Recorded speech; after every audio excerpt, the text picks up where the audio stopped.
Module 6, Fluid and Electrolytes. We are going to focus on Chapter 9, Acid-Base Balance.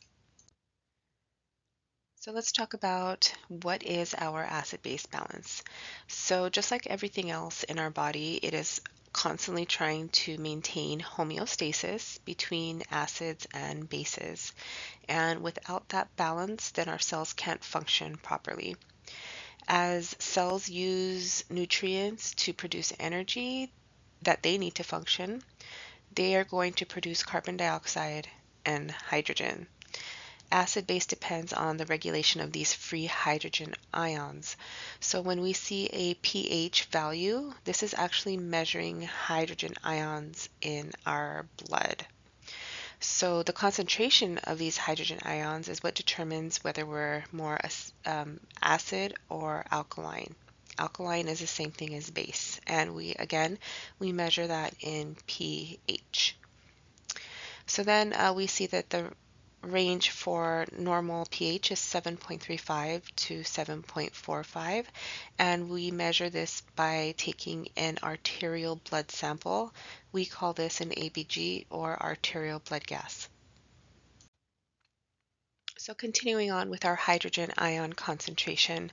So if we have an elevated hydrogen ion concentration, we're going to have a decreased pH, which is acid.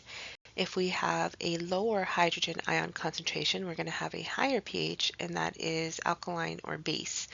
Again, our normal arterial blood pH is 7.35 to 7.45.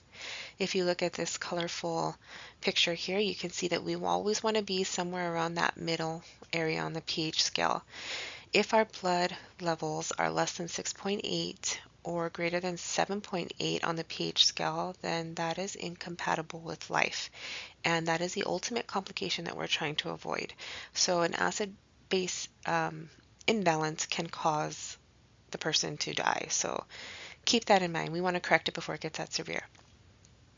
So let's take a look at this box here. We have acids, that is when a pH is less than 7.35, and acids are known as hydrogen ion donors. And because they are actually positively charged, when we have too much acid, it can cause imbalances with other electrolytes, especially calcium, potassium, and sodium. And as we know, those electrolyte imbalances can cause their own issues, so that's what we're trying to avoid as well. Then let's take a look at our bases. So this is when your pH is more than 7.45, and bases are known as hydrogen ion acceptors. So the most common base is going to be bicarb, and bicarb is negatively charged. So just like hydrogen, if we have too much bicarb, that can also affect our electrolytes. So another little overview. So you can see here we are less than 7.35. It's that circled red. So we are in acidosis. And a respiratory cause of this would be retention of carbon dioxide, because carbon dioxide is an acid. And a metabolic cause would be a loss of bicarbonate. So we lost too much bicarb, leaving too much acid behind, leaving us in acidosis. Next is alkalosis. So you can see in this red circle, we are above 7.45. The respiratory cause of this would be breathing off too much carbon dioxide, leaving alkaline. Metabolic cause would be increase in bicarb retention for some reason, which we'll talk about. So next, just a quick brief overview about ABGs, arterial blood gases. This is a blood sample taken from an artery. Usually it's the radial artery on your wrist, and it's typically done by respiratory therapy, but it is certainly within the RN scope of practice to obtain an ABG sample. So the three values that you will look at on your ABG is oxygen, because that will indicate whether your patient is hypoxic. We're going to look at carbon dioxide, and we're going to look at bicarb. And of course, we're going to look at the actual pH level. So when you take a sample from an artery and you're trying to read the results, it's going to say PaO2. So that means the partial pressure of oxygen in the arterial blood. That's all it means. SaO2 is the carrying capacity of the hemoglobin in that blood. And that actually can be assessed through your pulse ox. Okay, so moving on to carbon dioxide. So carbon dioxide is a byproduct of cellular metabolism, so it is a waste product, and we're going to read that as PaCO2, which is the partial pressure of carbon dioxide in the arterial blood. Normal level of CO2 should be between 35 and 45. So if you have a high carbon dioxide level, you're going to be more acidic because carbon dioxide is an acid. If you have a low carbon dioxide, then you are going to be more alkaline because you don't have a lot of acid. Then we have bicarb. So bicarb helps to regulate the pH, and it's regulated by the kidneys. The normal bicarb level is 22 to 26. If you have a high level of bicarb, then you're going to be more alkaline. If you have a lower level of bicarb, then you will be more acidic. So how does the body regulate acid-base balance? So it has three main regulatory mechanisms. We have chemical buffers, respiratory buffers, and renal buffers. So chemical buffers, just like the name says, they're kind of all over the place. They're in our blood, they're in our interstitial fluid, and it's the body's first line of defense when it senses that there's an acid-base imbalance. And this will happen automatically. The next one is respiratory buffers. So this is going to be regulated by our respiratory rate, meaning our ventilation, breathing faster, breathing slower. This will cause us to either retain CO2 or increase the exhalation of CO2. This process is going to generate carbonic acid, and we'll talk a little bit about this in a bit. Renal buffer, so we're talking about our kidneys. This is the most effective type of buffer, but it is the last resort if the other two have failed to correct the acid-base imbalance. It's the slowest acting buffer, so it's not going to act very quickly. It's going to take hours to days. And this mechanism involves the kidneys secreting and reabsorbing hydrogen and bicarb. Compensation. So compensation describes the way the body responds to an acid-base imbalance when it's trying to normalize the pH. So if the problem is starting with the respiratory system, then the kidneys are going to try to correct it. And if the problem is with the kidneys, then the lungs will try to correct it.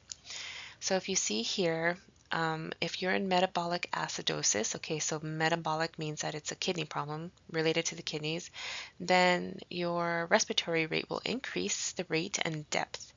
If you're in metabolic alkalosis, then your respiratory rate and depth is going to decrease. Okay, it's trying to compensate, it's trying to fix the problem.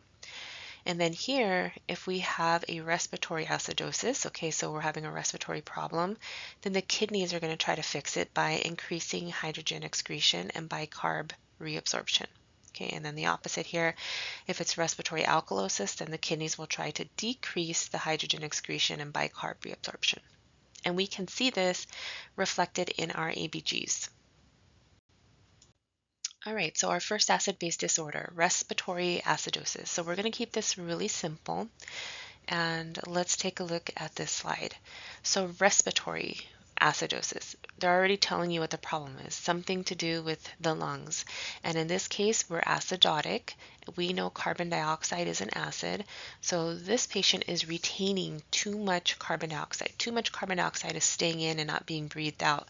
This is likely due to a ventilation problem. Decreased ventilation, which means you're not breathing at the normal rate, or inadequate gas exchange. These are a ventilation problem. Examples would be respiratory depression or airway obstruction.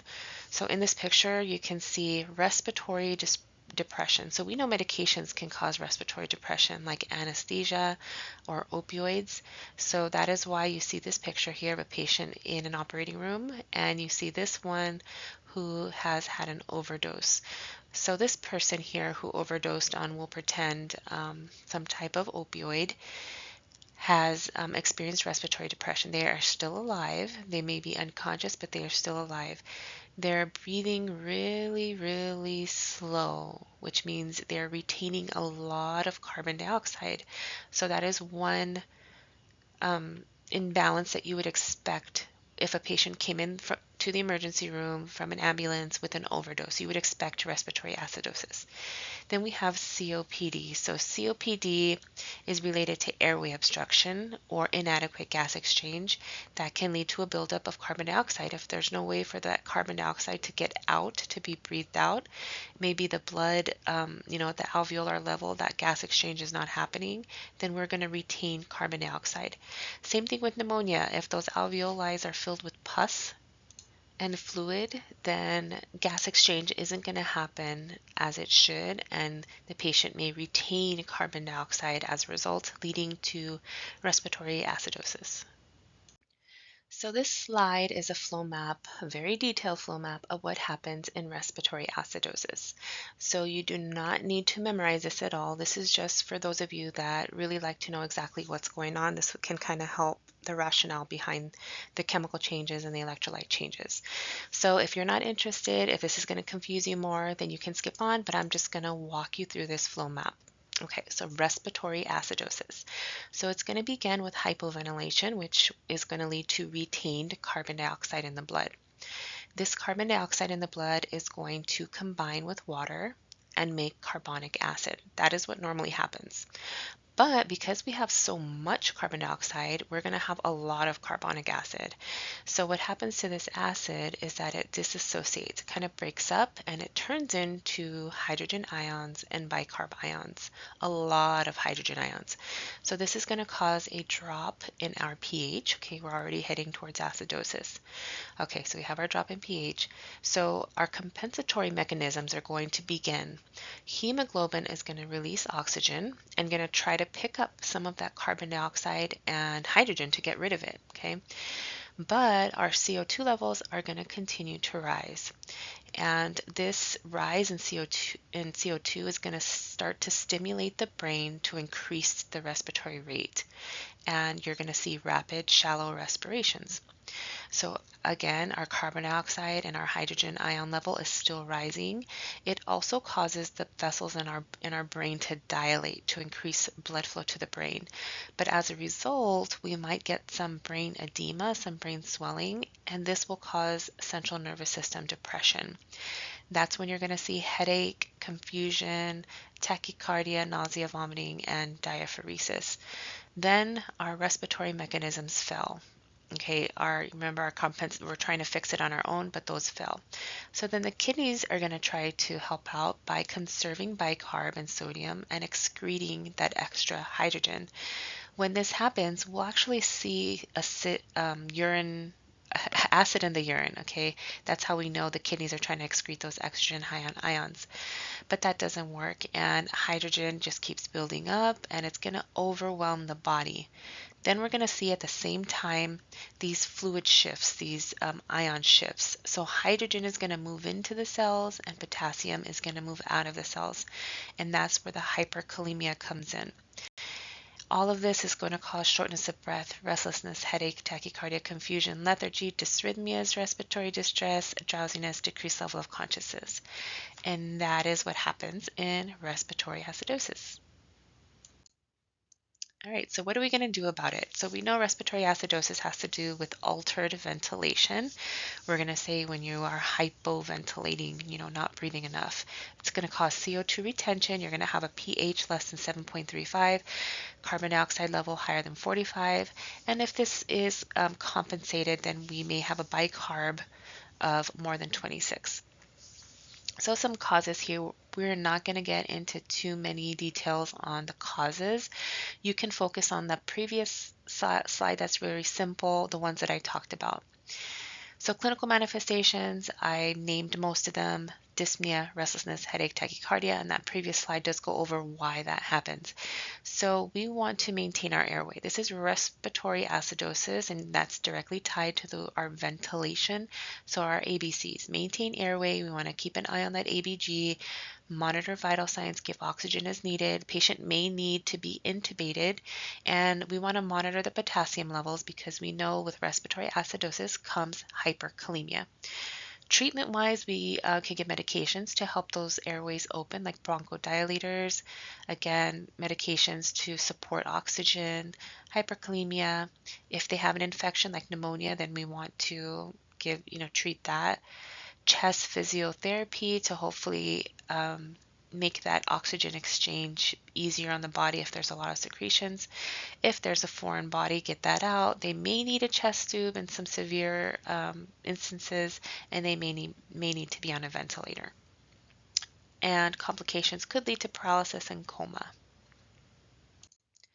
Next is respiratory alkalosis. So respiratory alkalosis, okay, respiratory, we're talking about the lungs. Alkalosis, our pH is more than 7.45.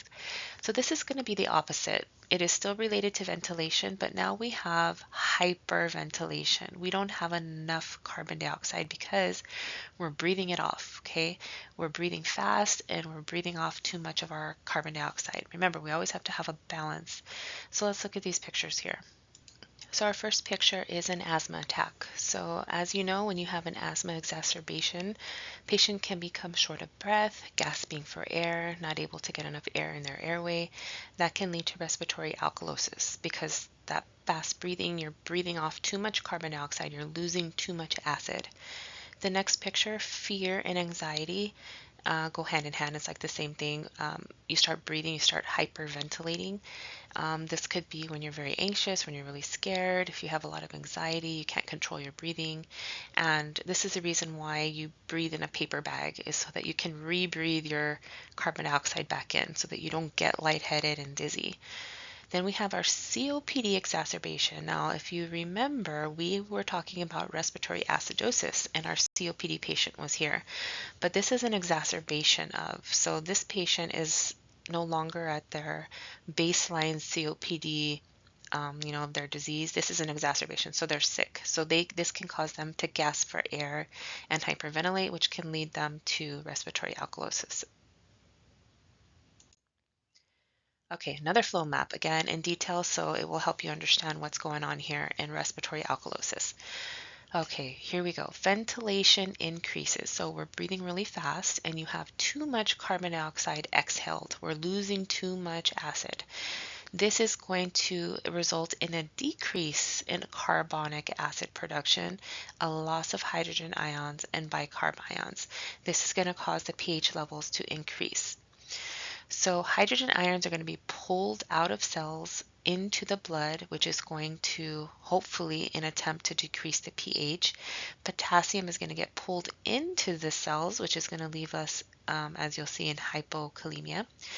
Again, when those H ions are entering the blood to combine with bicarb to form this carbonic acid, it's going to cause a decrease in the pH. That's the goal anyway. But this is also going to lead to that hypokalemia because the potassium is being pulled into the cells because there has to be a balance. As this continues to drop, okay, the drop in carbon dioxide, we have receptors in our carotid, in our aorta that are sensing these things, and this is going to send a message to the brain to increase the heart rate. Not only the heart rate, but the patient may experience angina, which is a form of chest pain, ECG changes, restlessness, and anxiety.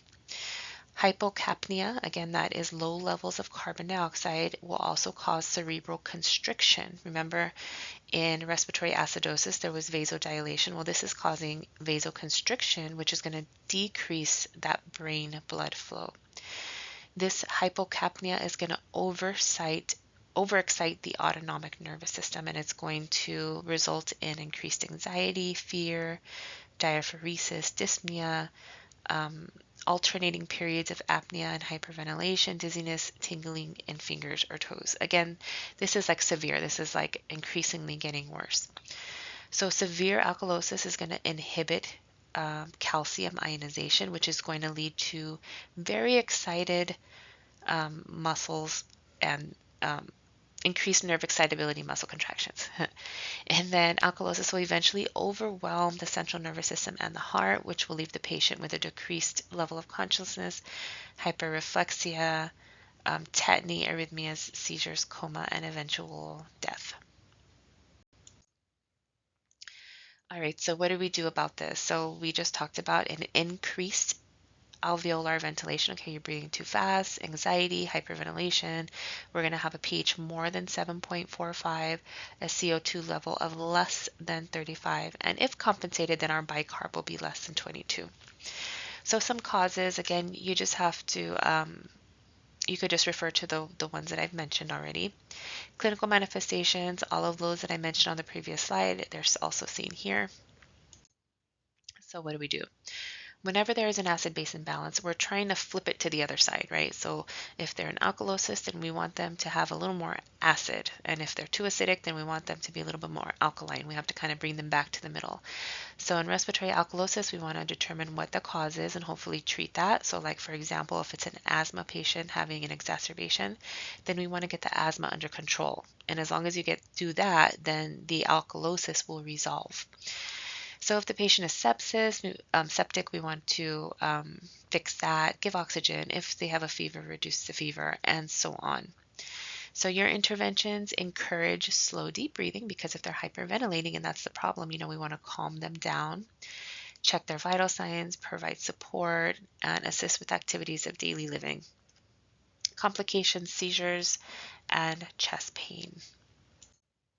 Moving on to metabolic acidosis.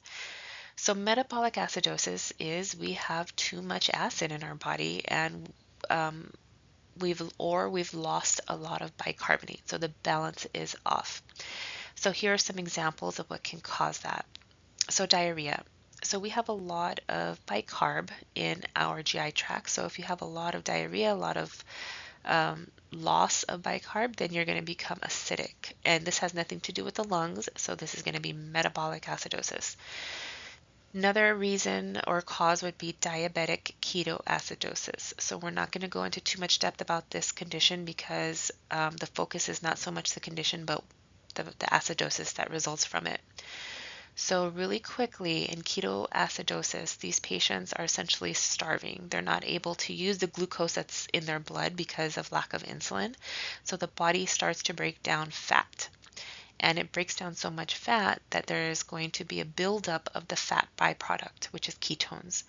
And these ketones are acidic. So if you have lots of breakdown of fat and lots of ketones that are acidic, then you will become acidotic. So that is what diabetic ketoacidosis is. Renal failure. This is probably going to be your most common reason of metabolic acidosis because all of those acidic ions and other electrolytes are not able to be excreted or regulated by the kidneys because they're not working. So you're going to have a big buildup of acid. Then we have severe dehydration. So this is related to the chloride levels in your body. Okay, so what do we do about it? You see, this is from your textbook, causes of metabolic acidosis, renal failure, ketoacidosis, and so on. Loss of base, like in diarrhea. So we're going to have a pH of less than 7.35 or bicarb less than 22. And if it compensated, then our carbon dioxide level will be less than 35. So here are our manifestations: confusion, restlessness, lethargy, weakness, and so on. The treatment is going to hopefully figure out what the cause is and treat that. We can give sodium bicarb because that will kind of counteract the acidosis. We can give insulin that will help the potassium go back into the cell and treat that hyperkalemia. Antidiarrheals if that is the problem, dialysis if the kidneys are the problem, and they possibly might need mechanical ventilation. Because as the pH drops, then the central nervous system becomes further and further depressed. Metabolic alkalosis. So this is a loss of acid, and these are the three things you're going to see most commonly is going to be a patient taking too much antacids, which is pretty simple. You don't, if you're getting rid of all your acid, then you're going to have alkaline left over. If you're vomiting a lot, because our gastric juices has lots of hydrochloric acid in it, and if you vomit all that out, you're going to become more alkaline. Same idea as NGT suction. So if you have an NG tube to suction and you have a lot of output, you're pulling out all of the acid, and that acid plays a huge role in our acid-base balance, which is why when you are checking residual out of a G tube, we always return it back because it's rich with electrolytes, and you can give the patient a acid-base imbalance if you don't return the GI contents. So this is an increased loss of acid, usually through the GI tract, and this pH is going to be more than 7.45, bicarb will be more than 26, and if compensated, then that CO2 level will be more than 45. So we want to discontinue potassium wasting diuretics because remember, we always think of potassium because potassium and hydrogen have a relationship. We want to discontinue the nasogastric suctioning if they have it. If they're throwing up, we give antiemetics, and acetazolamide can actually also help reverse that imbalance. So these two boxes are from your textbook. You can read through these. Nursing interventions, hemodynamic monitoring. So we want to make sure we're keeping a close eye on the vascular system. Assess level of consciousness, give IV fluids, electrolytes. This is very general, right? So the whole purpose is to find out what the root of the cause is, reverse it, and give medications to support the patient. Complications, dysrhythmias, and coma. This is the last slide. And again, don't dive too deeply into this. Just whatever I verbalize is all you need to know. And that concludes acid-base imbalances.